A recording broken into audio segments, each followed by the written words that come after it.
invite our Vice President, Art O'Hara, to do the introduction. Art?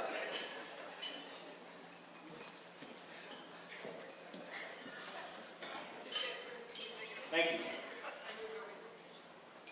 I'm kind of filling in at a last moment. We had originally had Kim Black, the TCTA president here, to schedule to speak, and I think she might have been afraid that Dr. Grego would get the last word, and so actually she's stuck in Orlando, so I agreed. Now remember, this is all in fines. We do have to work in the school system. So.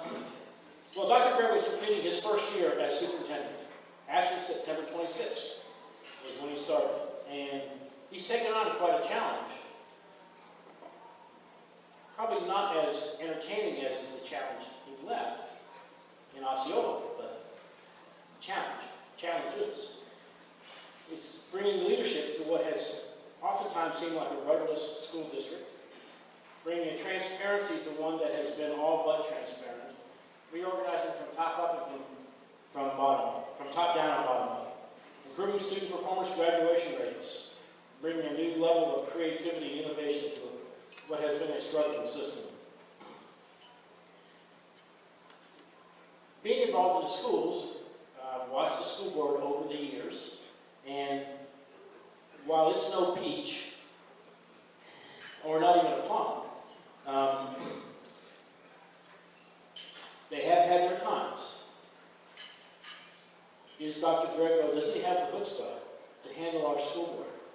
Well, if you Google him, or Google Osceola County School Board, after that stormy, contentious, dysfunctional reality TV show at times of a school board that he lived with in Osceola, some of them are suing each other for defamation, storming out of meetings, threats to the superintendent. I think he's been field tested and battle ready. Bring it on, Pinellas. We don't have issues here like that. We have low high school graduation rates, low performing schools, huge achievement gap between the majority and minority students, shrinking budgets, bullying, cyberbullying, the charter school that was tied to Scientology that was in the news and now closed. Recently, a transgendered male to female nursing student at a P-Tech that was blocked from using the women's restroom on campus, a 14-year-old middle school boy who wore makeup to school on the last day and was not allowed to attend school. I got to talk faster. Anyway, it's been a pleasure working with Dr. Grego this first year. He has warmed and welcomed the before and after school programs and gotten us involved in all aspects of the school day. I would like to have, I do have one minor complaint. The previous administrator, superintendent, always gave me a hug. So a man hug would be fine sometimes. Thank you.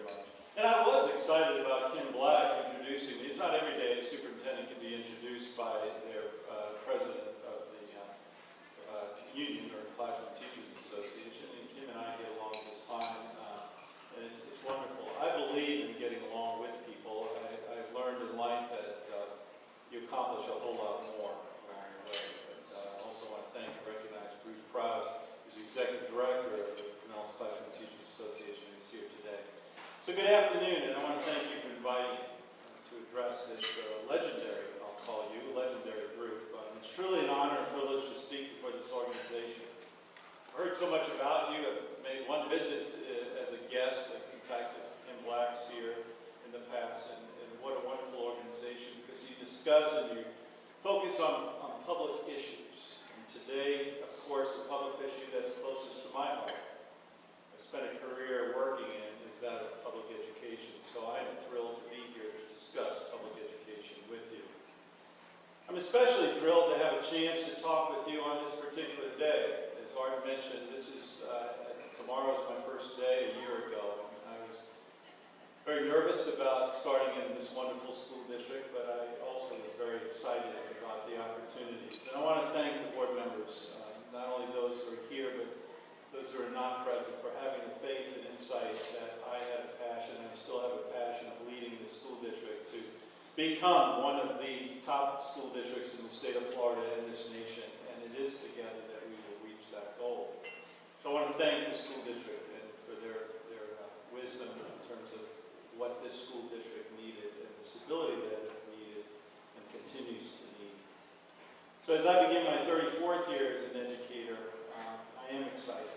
I'm excited about this area. You know, some of you know, some of you might not know, my parents actually retired into the Pinellas County area, the Clearwater, Palm Harbor area. I had relatives at every place from Dunedin to St. Petersburg to Tarpon Springs. So I was the only renegade that didn't land in Pinellas County, as I spent 28 years in the school district of Hillsborough County and lived right across from Racetrack Road, which if you're a good golf shooter, you could probably hit Pinellas County with a good shot. So I really not a newcomer to Pinellas, I followed Pinellas and have asked where I would want to land or be or lead. Pinellas County always had a warm place in my heart. And I can say to you, the reality of being here and leading as a superintendent outweighs the anticipation of doing so. I'd like to begin by sharing with you some of the steps our district's taken this past year to ensure our success in being a top-performing school district. I want to begin by saying that in education, in public education, or any education, there is no silver bullet that resolves and solves all problems. There's no silver bullet, but rather it takes this community, all of us, a lot of hard work in which to commit to and which to stay the course with improving education. So coming to the district after a year was already started. I had no time to work into a job. Sometimes the summer is a wonderful time as a superintendent to come into the job. But we started last year at this time, pretty much the 1st of October. So we had to get down to serious work. We had to get down to business immediately. We began to immediately examine our budget. We began to do reviews of curriculum instruction, technology, infrastructure, the systems approach. Because without a doubt, the degree we build strong systems in Pinellas County is the same degree we're going to have a strong school district. And so we began to examine all of those. We began to examine every single dollar in terms of if I was reaching back in my own pocket and pulling it out and saying, what is that return on that investment? And everything we did in those first few months as it continues to build a culture in our school district, everything we did and everything we're doing and everything we will be doing has to result from this analysis of how are we advancing student achievement. That is our core business. Those of you who are champions of the book With the Great, you know one of the major themes is that decide what you want to be great at. Our being great is, yes, we have to be exceedingly good at transporting kids, feeding kids, doing a lot of things with students. We have customers as parents. We have 103, approximately 1,000 students. Multiply that by parents, multiply that by the business leaders and others. We probably have a constituency second to none. But what we really want to be great at is that our product, and that is our student achievement. So once we decide that, we have to make sure that everything is focused in that direction.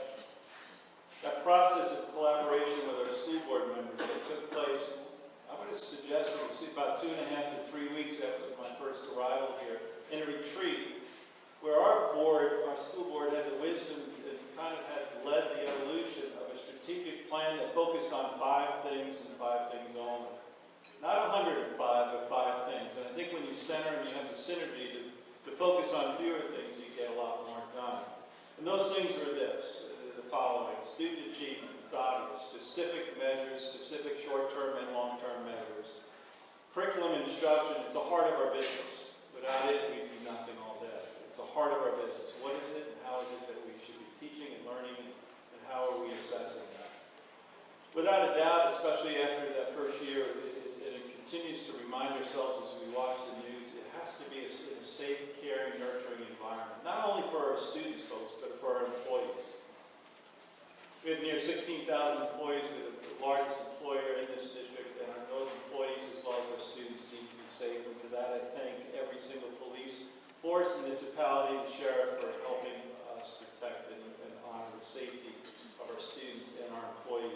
throughout all of the things that are happening around us, that school is a sacred place. It needs to be continued to be safe. The fourth and fifth is the fiscal responsibility. I take that exceedingly serious. Fiscal responsibility. Both funds that are coming into us by the state and by the local required effort, and then how we're spending those funds. And the last one, the fifth goal, is that of efficiency of operations and how we technologically are advancing our school district, both instructionally and systems-wise approach. Realizing that our success would depend upon every one of our stakeholders, we then went out with these 5 goals with measurable objectives tied to them, and we shared these goals with district administrators. We asked for their input. With some teachers, we asked their input. With some community members, faculty, PTAs. That's another group of our constituents, our parents. They're very important to us. They're very important to me. And what the amazing thing that happened is that we began to align in a very short period of time. We began to set, as I say to our board members, we began to set all of our arrows in the same direction, in a similar direction, versus scattered arrows in multiple different ways. This is a priority of this person and that person. But rather, we're facing the school district, we're focusing our school district as a laser would focus, or making an impact on our students. When we talk about 100% student success, if we don't focus our attention in these 5 or other types of areas, we're not going to reach that. So what do we do? I think that the following, we based it on higher expectations for all students. Great school districts, yes, they remediate students who are struggling. Yes, they provide additional learning time. Yes, they do all of those, but they have to raise the ceiling on student achievement. They have to raise the expectations of the entire community. They have to develop programs like talented identification programs for 7th graders and say, you are smart, you can do this work, and you're going to sit for the SAT in 7th grade. First time we did that last year, just under 300 students across this district. I would imagine that that number is going to near double this year, and it's going to continue to grow. Just one example of raising the expectations. We also need to stabilize our workforce. Education is a human capital invention. It's one of which the better the instructional, the better the leadership, the better we all work, and the better our results. We stabilize our workforce. We put the right people in. We're moving to putting the right people in the right places, and also ensure that we have the right leadership and have leadership and teachers hired in a timely fashion.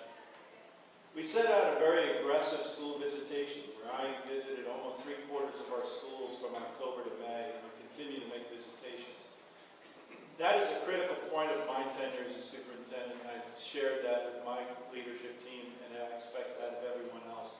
The action is in the schools, and you'll learn how to improve our school districts in schools, not in the central office. So our schools are out there. First day of school, I had every single school covered, not only for 10 minutes, but for multiple hours to find out what was needed, and as a result, we had one of the smoothest school openings in recent history.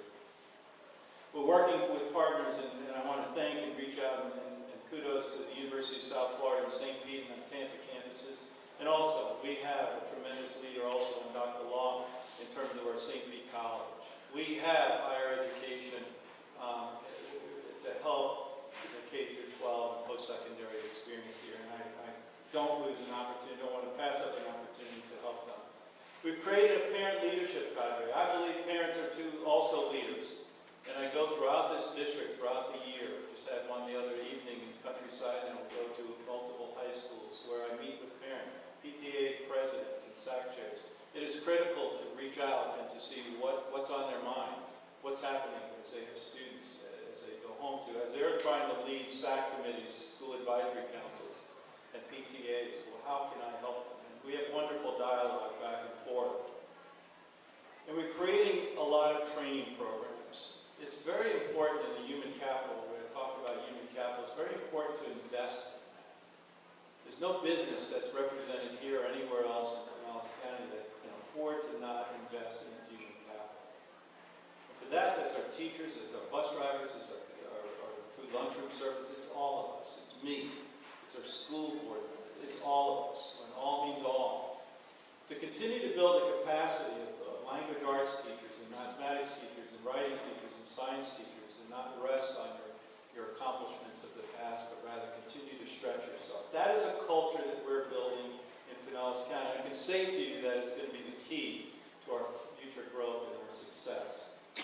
And yes, I've gotten a lot of write-ups on this, but in a few months we put together probably one of the largest summer programs to avoid the regression of the summer bridge, and to avoid that regression over the summertime. Not only in our struggling students, but as principals get used to this concept, they're going to continue to engage our students in enrichment and growth opportunities over the summer. It is about extending that learning opportunity. Learning is a constant. The time at which we have students in school is relatively mindless. It's not that long. We have to continue to not have time be our enemy, but rather extend that time and continue to do that. The results of our summer bridge program, by the way, were great. The majority of our students gained significantly in the reading. They primarily was in 3 areas that we focused in: reading comprehension, science, and mathematics. Some more in the reading areas that were really struggling.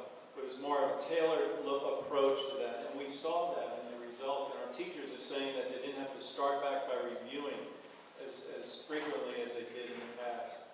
We had over 6,000 students in elementary and middle, and we had our high school students. That's a lot of students who would have been doing very little to nothing in the summertime for half a day. And I want to thank the Juvenile Welfare Board, the Art Club, the YMCA, and all of those Boys and Girls Clubs, because for the first time, really, we're starting to wrap these services around our schools and create community schools so that students can stay and be in schools, because child care is a real issue with parents. Let that be known, and if those of you who are parents, it is known. And we have to continue to remind ourselves of that. So what better place to have educational services but on our school grounds, along with the Art Club and Y and other things. That's what works, and that's what parents are saying thank you for. We're raising the expectation. We're raising the expectation of all employees too, and that's the way we have to continue to do this. Art mentioned as we were sitting, I'm a youth baseball fan, and I follow the Rays obviously now, and so I want everybody to plan on being at that playoff game. I think it's next Wednesday. The board members, if I get out a little bit early on Wednesday, that's where I will be, and that's where I'm planning on being, because they will win the World Cup.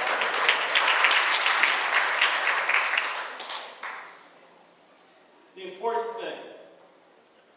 thing is that we're expanding opportunities for students. This year, you walk into our schools, in elementary and middle schools, we're growing what I call, when we talk about extended time, we're growing our STEM, science, technology, engineering, mathematics.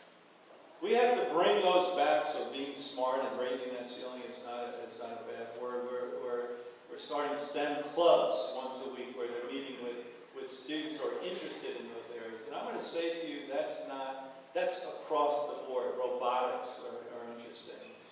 I mean, how many of you, and I'm not being gender biased about it, how many of you guys enjoy blowing things up, setting things on fire, and making things go on? We have to explore and allow, in some relates to it. Again, as I said, I wasn't trying to be, but we need engaged students, is my point, in terms of those things that we need extra time, and it's voluntary, it's work, and our teachers are rising to that occasion. We placed this year 12 new science labs in our elementary school. Why do elementary schools not have science labs? These are the places where we apply mathematics and we apply scientific principles, and that's what we're doing, and it's working very well. We extended like you'll see in our schools, we have on-site gifted and talented training programs and working programs in all of our elementary schools. I really believe that there are gifted and talented students throughout this community. It doesn't run by zip code nor the economic conditions of a community, but rather we need to look harder and find the talent and really raise that ceiling for all students. And that's why we place those services in all of those things.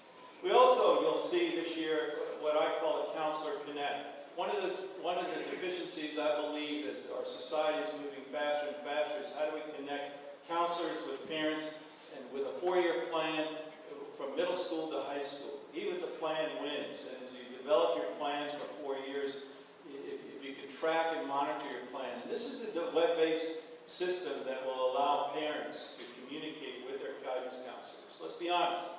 as a parent, I started to look and ask questions around maybe a dining table or maybe going through a drive-through, the pace of things. And I wanted a question for a guidance counselor, and I had to ask. I want those questions to be connected with this Counselor Connect so that there's a record and there's a conversation going back and forth. And we are collectively then engaging and monitoring student progress in a very positive way. We're growing our career and technical programs. I'm very excited about that. Not only in PTech, Pinellas Technical Educational Center, but also throughout our high schools with career academies. Because it's not a one-size-fits-all type of approach in our high schools. And maybe you'll also see one last thing. I could go on for a long time, but I know my time is limited. Is that our board and we are moving towards a district accreditation with the Southern Association of Colleges and Schools. Very familiar organization that accredits our high schools.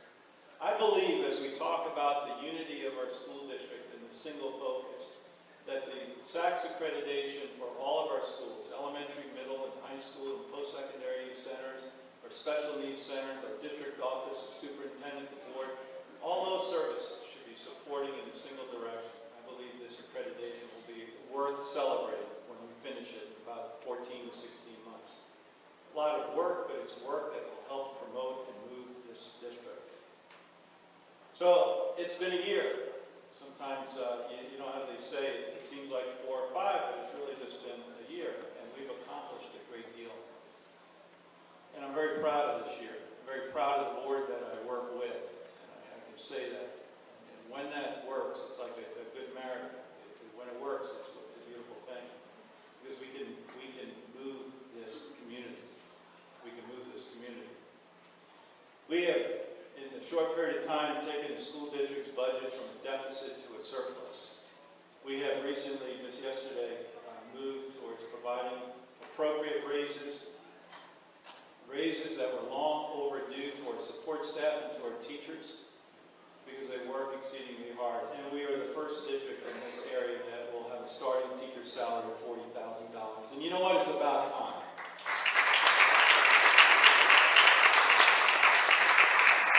And we've become very competitive in moving our human resources agenda and everything, so that we are out there hiring and trying to hire the very, very best.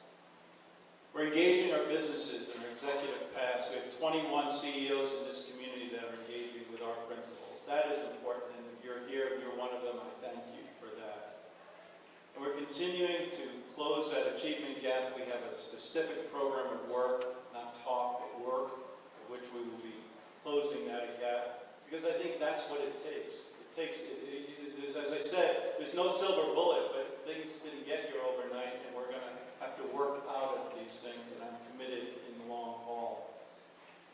So, as we close in here, and as I brought back principals this past August, I said to them, all of the administrators in our school district, I suggested a theme for this year, and that theme was, we can do this. We can do this together. And I believe that with the help of this community, we can do this together. Thank you very much.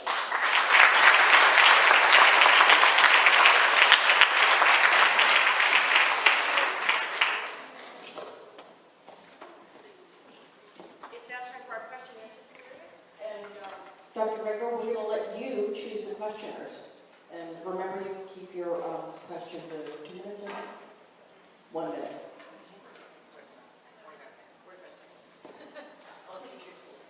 Yes.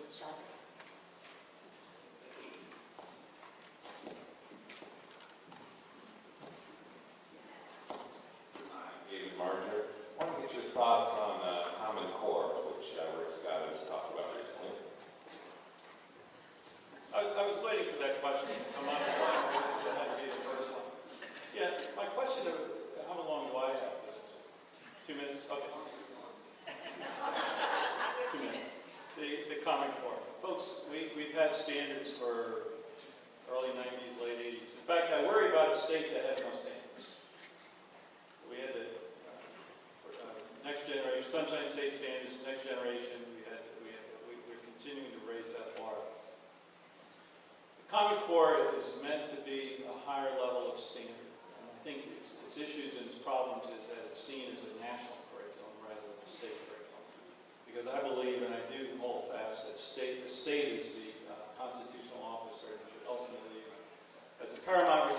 accessibility of education. And so, but on the other hand, I sat down and I said this to myself.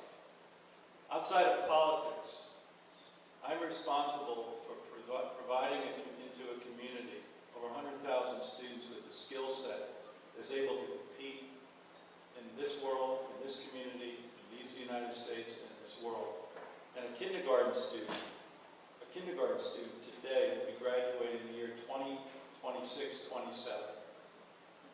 If they went to any level of post-secondary education and graduated for 4 years, say 20, 31. And their life work span then, if people are working that long of a period of time, even 40 years will be up to 27. I look at that kindergarten student and say, do we have the right tools? Are we thinking?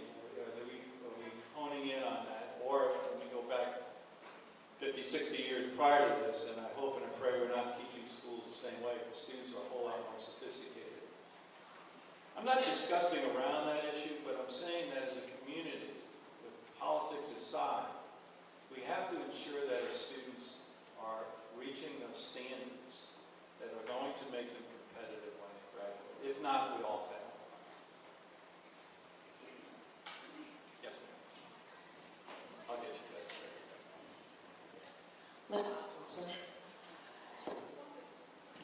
Go ahead.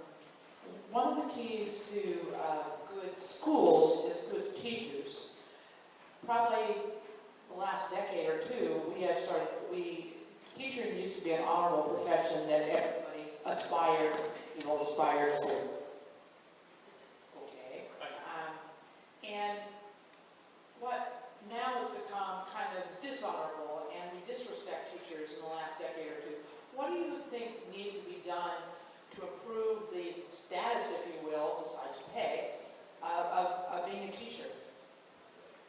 I mean, it's a great question. What comes first? Is it society's approach to education? Because if you go to other cultures, the educators are right up there with doctors and lawyers. So it is how our society is approaching it. And you're right, it's not all about pay. We need to raise the bar at the university levels. I firmly believe this. And as we raise the salary levels, we have to increase the status of teachers in terms of both, so people can have not only make a great living at it, but they don't have to have a vow of poverty or near under middle class living. We have to create a system that they see that what a wonderful profession you are impacting generation after generation.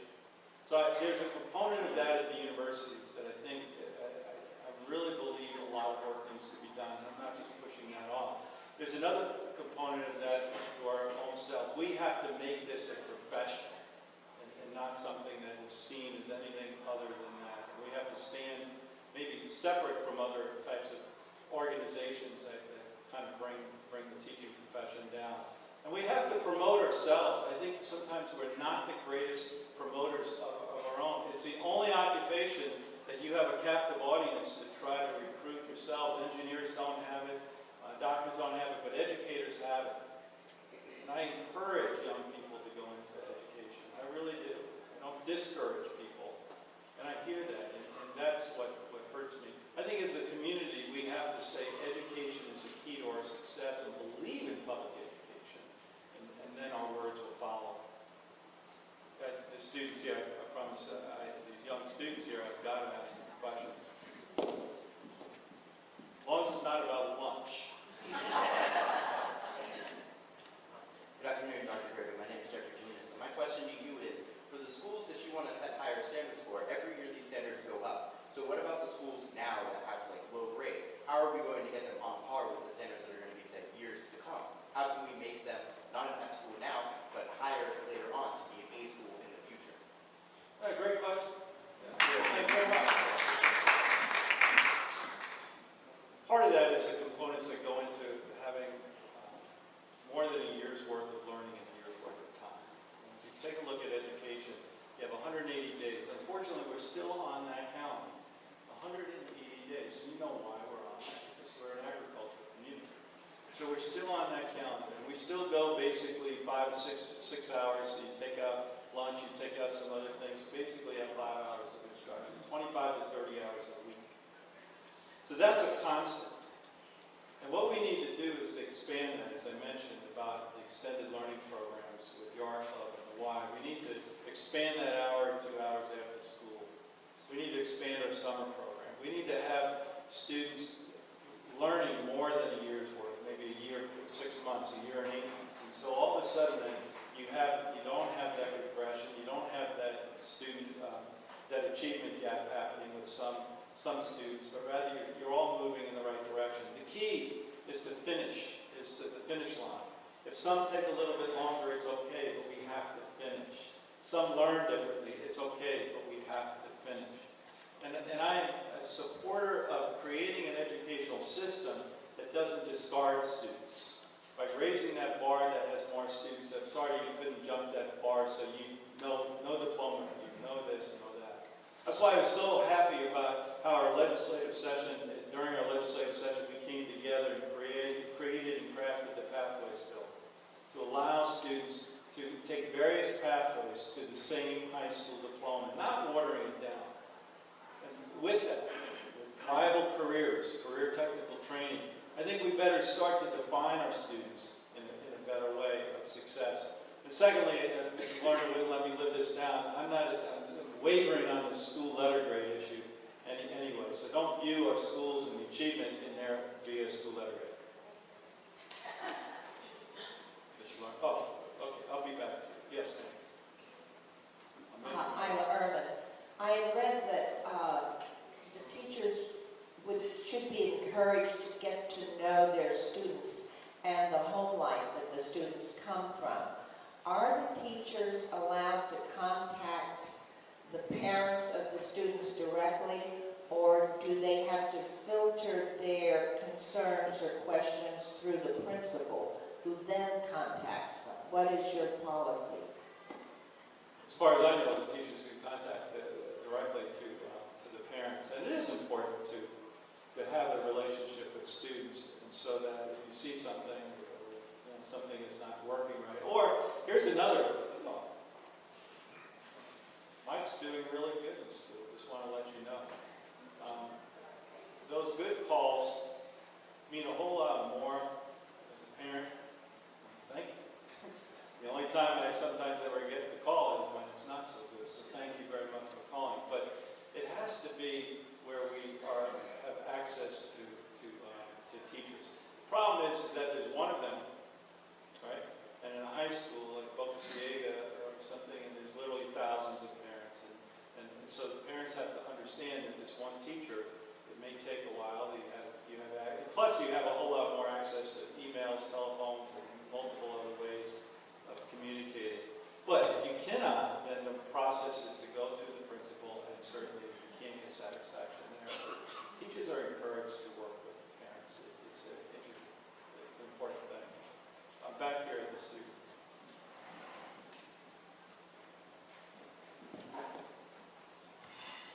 Good afternoon, Dr. Grego. Good afternoon.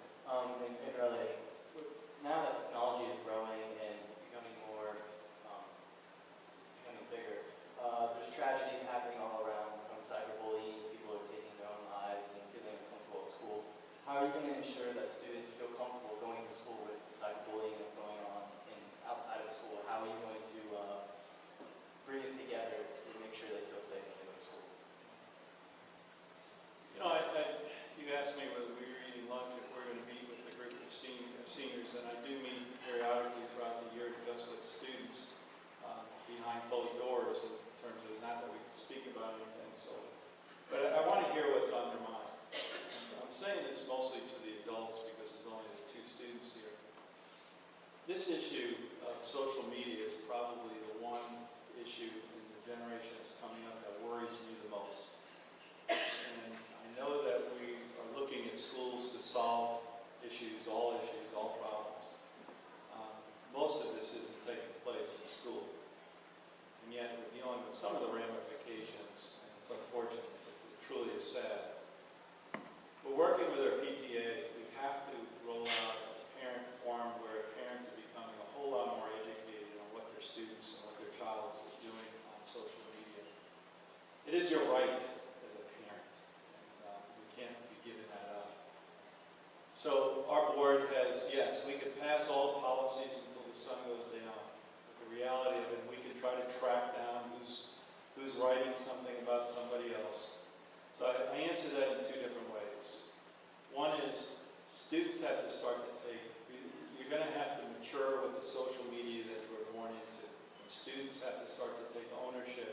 right and wrong and when it comes to social media, and just end it. That's number one. Number two, we do need to, we have to, as a society, as a culture, we have to educate the adults, not only parents, but the adults, of what's happening. Students are far more intelligent about how to create these sites and do all of these things, and we will never know it. We will never know it. It's one of the more complicated things, not only for schooling, but for our society. And unfortunately, young people are susceptible to it. A caring adult, if anything happens to the student adult, yes. Either way, I got it. Bruce.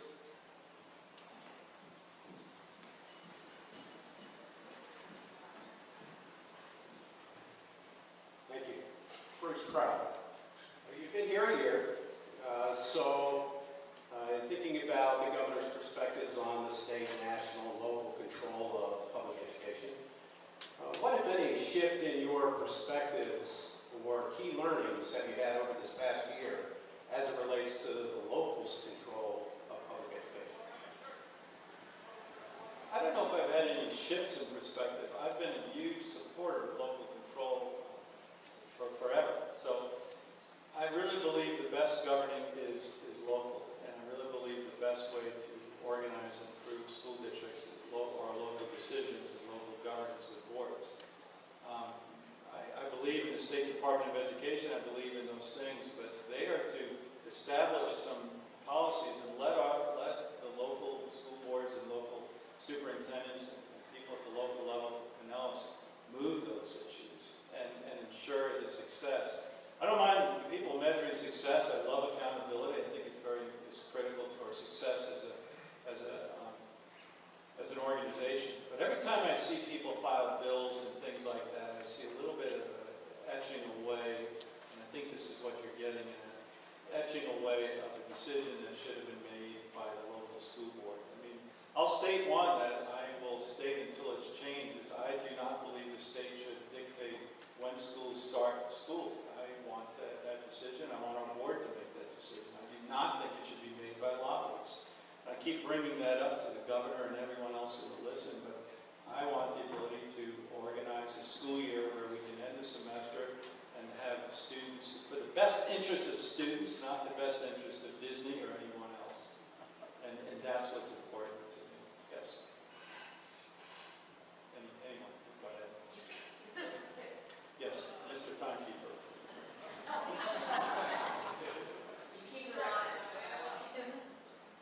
Look, my question deals with employees and employees who retire.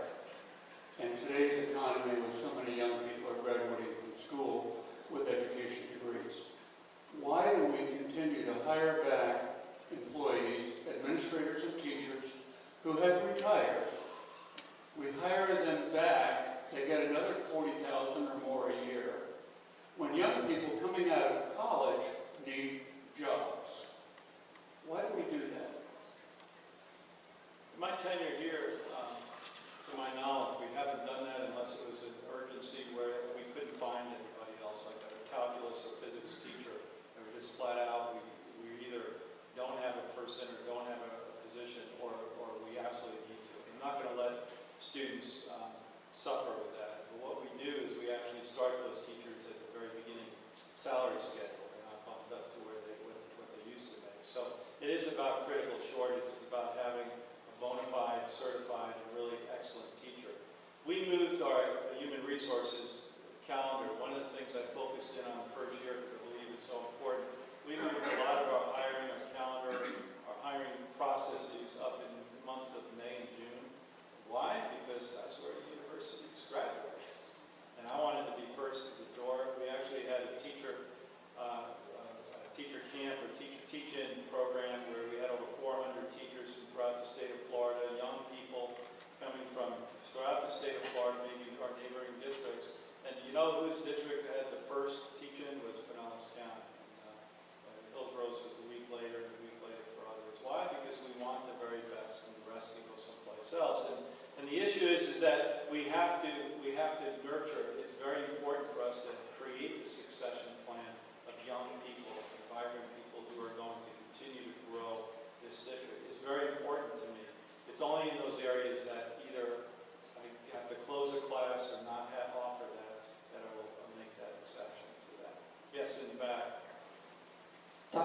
this will be your last question. Okay.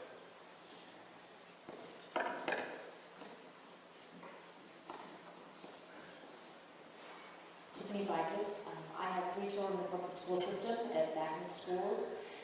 It's been proven that the magnet schools, the fundamental schools, are effective. They are consistently A schools. Why don't we have more of them? It's a balance between, you can have all of them or none of them. It's a balance between the parents. Going to a geographic school is a choice.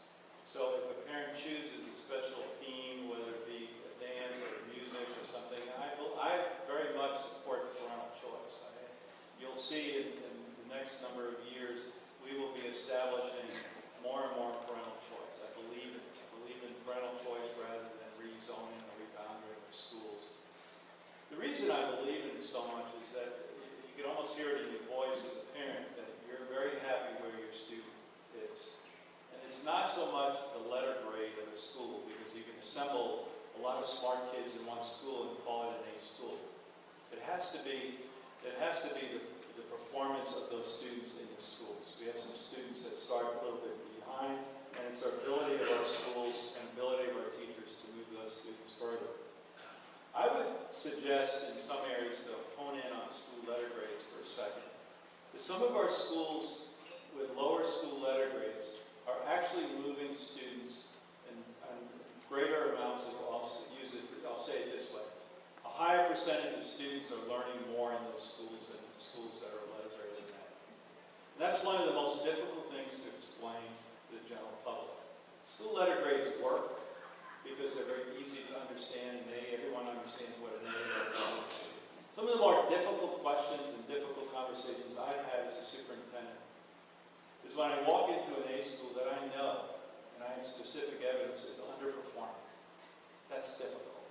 So it's not all about trying to be like something else. It's about trying to move us all to be an outstanding school district with outstanding schools and outstanding systems, of which some parents might choose to go someplace and put their child in the school, and some might not. But that's my responsibility. So thank you for those questions.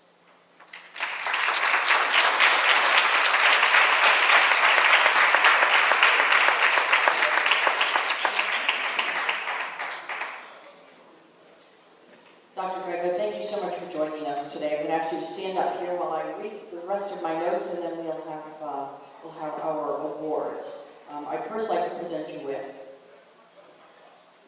our Hurry Up a Politician mug. Though you're not a politician, that's okay. We appreciate you joining us and letting us bring out some of our fangs and claws. I don't think we were too tough on you today. Thank you. I'd like to remind everybody again, Art O'Hara is doing a spectacular job with programs. He has gotten booked all the way through February, which is amazing. So remember, October 9th is our mayoral runoff here at the Yacht Club. October 23rd, Sheriff Bob Loteri here at the Yacht Club. November 7th, Adam Smith and Al Rochelle, also here at the Yacht Club, will do a wrap-up, an Election Day wrap-up. And Friday, December 6th, Congresswoman Kathy Castor will provide a congressional update, and that'll be our annual Election Day for the board members. So at this time,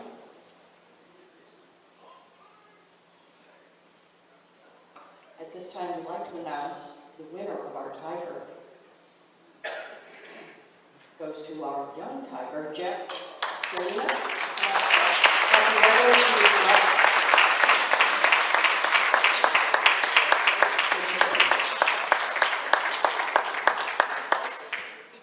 And with that, we're adjourned.